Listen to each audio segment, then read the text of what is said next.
एक बात की दुख है कि आजकल के साधु बाबाओं उनकी इतनी मति भ्रष्ट हो गई है, बुद्धि भ्रष्ट हो गई है। कुछ कुछ देवी देवताओं को भी गाली देते हैं ये लोग। वहाँ पर कौन एक बड़ा सा एक तपस्वी है, उसका नाम नहीं लेना चाहता मैं, वो लंबा लंबा दाढ़ी वाला है। उसने कहा कि वीडियो में, यूट्यूब में, राधा ने क्या किया है, राधा कौन है, राधा ने संसार के लिए क्या किया है। अरे मूर्ख दाढ़ी वाले बाबा, लोगों को क्यों गुमराह कर रहा है। राधा नहीं होती तो आदिशक्ति नहीं होती, ना पराशक्ति नहीं होती, ना स्त्री की शक्ति नहीं होती है। आदिशक्ति, पराशक्ति, स्त्री शक्ति, ये तीन शक्ति तुझे पता है और तुम बोल रहे हो कि मैं शक्ति का बेटा हूँ। शक्ति का बेटा अगर है तो तुझे पता चलना चाहिए कि शक्ति की सृष्टि कहाँ से हुई थी, रचना कहाँ से हुई थी। अरे राधा ही तो सब कुछ है, और राधा ही तो प्रेम है, राधा ही तो भाव है, राधा ही तो सुख है, राधा ही तो दुख है। ना राधे बिना ना कृष्ण है, ना कृष्ण बिना ना राधा है, ना शिव बिना शक्ति है, ना शक्ति बिना शिव है। शिव कृष्ण एक है और राधा पार्वती एक है। एक पुरुष और एक नारी ने इस संसार को सृष्टि की और अनेक अनेक रूप में बांट दिए। अनेक अनेक रूपों में किसी की पत्नी बनकर, किसी की प्रेमिका बनकर, किसी की बहन बनकर, किसी की माता बनकर, हर एक रूप में रचना करने लगी। वही तो राधा है। और राधा कौन है, राधा ने क्या किया है। जब तक राधे का नाम 3 बार नहीं लेते तो कृष्ण भगवान खुश नहीं होते। ये तुमको पता नहीं है, पढ़ा नहीं है ग्रंथ में।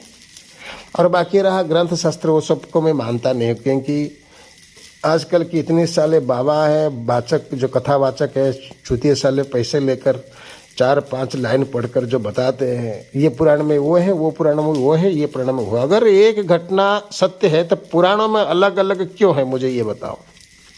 क्या एक समय में देवी देवताओं ने क्या 4-4 काम किए थे? 4 ग्रंथों में 4 तरह के लिखोगे तुम लोग? गलत है।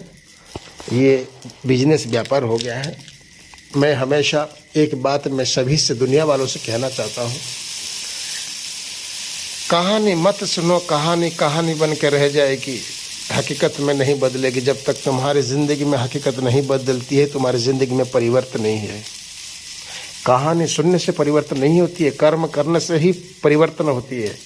कर्म और कहानी, ये दोनों में जमीन आसमान फर्क है। इसलिए कहानी सुनकर बोलते हैं नाम जाप कर, नाम जाप करो, नाम जाप करो। अरे नाम जाप करते करते जिंदगी गुजर जाए कि मर जाओगे। कलयुग है, जीवन बहुत छोटी सी है, जीवन बहुत कम है। इसलिए इस कम दिन के जीवन में, कम दिन की ज़िंदगी में हम कितने दिन जाप ताप करें।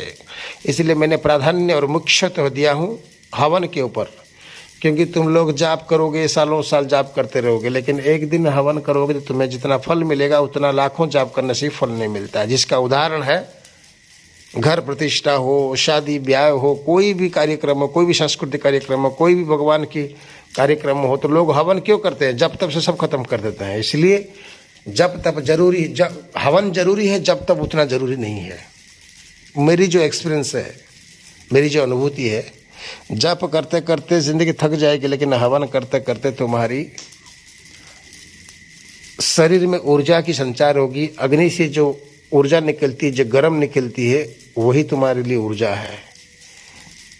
अग्नि में अगर तुम अपने शरीर को तपाओगे तो ही तुम अपनी ऊर्जा से तुम लोगों को तपा पाओगे। जाप करते करते करते कितने दिन जाप करोगे? क्या कर पाओगे? जाप करके क्या कर दोगे? जाप करके तुम ब्रह्म में लीन हो पाओगे? जाप करने से क्या ब्रह्म को पहचान पाओगे? जाप करने से क्या ब्रह्म क्या मालूम पड़ेगा? कुछ नहीं पड़ेगा। मैंने देखा हूँ, मेरे गलत मत मानना, मैं इस भारत भूमि में बहुत बड़े बड़े संत, पवित्र ऋषियाँ, पवित्र जो बड़े बड़े जो कथावाचक है ना, जो नाम नहीं लेना चाहता, ये बड़े पंडित अपने आप को समझते हैं, इनको पूछो जन्म और मृत्यु के रहस्य क्या है। आज तक नचिकेता को भी यमराज ने समझ नहीं पाया। खाली एक ही जवाब देंगे, आदमी मरना है तो उसको फिर जन्म लेना है, एक शरीर धारण करना है, यही जन्म मृत्यु है। साला जन्म और मृत्यु मैं आज तक समझ नहीं पाया हूँ। ये गधे कहीं के जन्म मृत्यु के बारे में समझाते हैं। किसी भी तुम कथावाचक पंडित को पूछो, गुरु जी ये मृत्यु क्या होती है, मृत्यु क्या होती है? तुम्हारी उम्र जाने के बाद तुम मरोगे, वही मृत्यु होती है। फिर शरीर क्या होता है? मूर्ति के बाद रूप धारण करना पड़ता है, उसका शरीर पड़ता है, चाहे जानवर का। लेकिन इसका रहस्य क्या है, ये किसी को पता नहीं है, यही किसी को पता नहीं है। नचिकेता और यमराज की कहानी पढ़ो, हवन क्या है पता चल जाएगा। जिस दिन तुम नचिकेता और यमराज की हवन के बारे में, ब्रह्म के बारे में तुम ये ज्ञान हो जाएगा, उस दिन तुम जाप छोड़ दोगे और हवन में बैठ जाओगे। मैं 4 साल हुआ हवन कर रहा, मैं गधा हूँ, बेवकूफ़ हूँ मैं? बताओ, ऐसा नहीं होता मित्र। कथा कम सुनो और प्रैक्टिकल में ज़्यादा आओ, कर्म ज़्यादा करो। मैं सबसे बोलता हूँ, इस संसार में निखिलेश्वर गुरु जी की जब से जन्म हुई तब से लेकर अभी तक ऐसा कौन सा संत है, साधु है, मुझे बताओ। उनसे बड़ा तपस्वी, यशस्वी, मंत्र तंत्र को संसार में सृष्टि करने वाले, महादेव को 4 बार अपनी धरती पर लाने वाले, सभी देवी देवताओं को अपनी प्रेम के बस में बांधने वाले, 108 उपनिषद को लिखने वाले, सहस्त्र 33 कोटि साधनाओं को रचने वाले, ऐसे कौन है? केवल एकमात्र है गुरु निखिलेशानंद श्री डॉक्टर नारायण श्रीमाली, जो मेरे गुरुवर हैं, वही थे। उनके बाद वो तो अभी भी है, वो अभी भी है। अपने घर से पैसा लेकर शिविर बनाते थे। आजकल साले मैं भी आज मेरे घर से गुरु की कृपा से, उनके पैसे से लेकर, अपनी कमाई के पैसे से लेकर मैं शिविर बनाता हूँ। किसी शिष्यों से, किसी बड़े बड़े लोगों से, 420 लोगों से मैं चंदा लेकर शिविर नहीं बनाता हूँ, अपने जेब से बनाता हूँ, अपने कर्म के पैसे बनाता हूँ शिविर, ताकि लोग आए, उनको सच क्या है दुनिया में, साधना क्या है, मंत्र क्या है, तंत्र क्या है, ऊर्जा क्या है, शक्ति क्या है, ये मैं कथा बताने के लिए शिविर नहीं रखता हूँ। डायरेक्ट शिविर में मैं सिखाता हूँ ताकि पहचानो। माता दुर्गा माँ की कृपा से तुम्हारा बच्चा हो जाएगा, बोल देने से हो जाएगा। माता दुर्गा तुम्हारी और कृपा कर देगी और तुम्हारा बच्चा हो जाएगा। और तुम्हारे जो पाप, शाप, ताप, कर्म फल जो थे वो कौन मिटा? तुम्हारा बाप मिटाएगा, है? उसी को तो ही मिटाने के लिए मैं रास्ता बना रहा हूँ, कोई सुनने को तैयारी नहीं है। तुम लोग जो बड़े बड़े लोग जन कल्याण की करने के लिए जो बड़े बड़े कथावाचक लगा रहे हो, ये कथा वो कथा कर रहे हो, उससे अच्छा लोगों की कल्याण के लिए ना एक ऐसा शिविर लगाओ जो कि लोग आए, साधना क्या है समझें, भगवान क्या है जाने, पूजा कैसे करनी चाहिए जाने, तब जाके उनकी खुद की समस्या समाधान हो पाएगी और अपने जिंदगी की हर तकलीफ को जूझ पाएगी।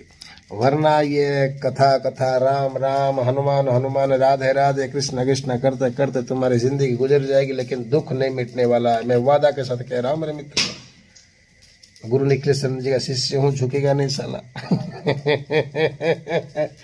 इसलिए जप तप कम करो और हवन ज़्यादा करो। इसका मतलब और एक बार समझा देता हूँ। जप तप करने से भगवान को अन्न नहीं मिलता है। जैसे तुम्हें भी भूख होता है, वैसे भगवान को भी भूख है। तुम्हारा जब भूख मिटता है तुम काम करते हो, जाप करते हो, तप करते हो, कर्म करते हो, परिवार करते हो, ऑफिस जाते हो, ड्यूटी करते हो, तब भगवान का भी भूख अगर मिटेंगे नहीं तो तुम्हारे ऊपर कल्याण कहाँ से करेंगे? खाली ओम नमः शिवाय, ओम नमः शिवाय, ओम नमः शिवाय।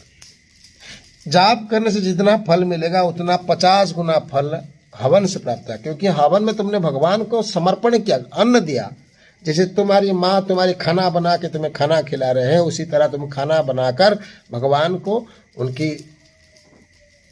जो महक रहता है उसी से तुम भगवान को खाना प्रदान करते हो, अन्न प्रदान करते हो, तो उनके पेट भर जाता है 1 सेकंड में। अग्नि में डाल दिया, ये देखो अग्नि में डाल दिया, ओम हलीम फट स्वाहा, ओम हलीम मंगला स्वाहा, मलिम मंगला स्वाहा, मलिम मंगला स्वाहा, 4 बार डाला, 4 बार अग्नि में जल गया और फटाफट चला गया भगवान माँ के पास। माँ खा के बस शांत हो गई, बोली मेरा बेटा दे दिया, मेरा पेट भर गया, हाँ बेटा तुझे क्या चाहिए बोलो अभी।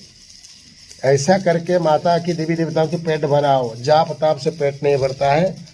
तुम लोगों को लोग बेवकूफ़ बोलते हैं, ये जाप वो जाप करो, ये जाप करो। जाप करने के अगर जाप कर रहे करो, कोई बात नहीं, खराब नहीं है जाप करना, जितना जाप करेंगे ऊर्जा ही बढ़ती है। लेकिन जाप के साथ साथ अगर तुमको जल्दी अतिशीघ्र फल प्राप्त करना है तो हवन के अग्नि कुंड में उतर जाओ, अपने आप को जला डालो। जय गुरुदेव की जय। महाकाली महालक्ष्मी महासरस्वती तभ्यं नमः चंडिकाय। ओम ह्रीं धूम दुर्गा चाण दुर्गा देवी बगलावत विधम्बरे वाराही माता नमः। फरवरी महीने में शिविर रख रहा हूँ, दीक्षा लेके आ जाना, फ्री है, पैसे नहीं लेता हूँ। जिंदगी भर साधना सिखाना फ्री। बस खाली जब पूजा सामग्री रहेगा साधना के लिए जो 600-700 रुपये 800 रुपये खर्चा था वो तो मैं लूंगा ही, क्योंकि उसे तो मेरे फैक्ट्री से नहीं बनता है, मुझे बनाना पड़ता है, खरीद लेना पड़ता है, बराबर। ऐसा दिन भी आ जाएगा जो भी सब फ्री कर दूंगा। ओम हलीम फट स्वाहा।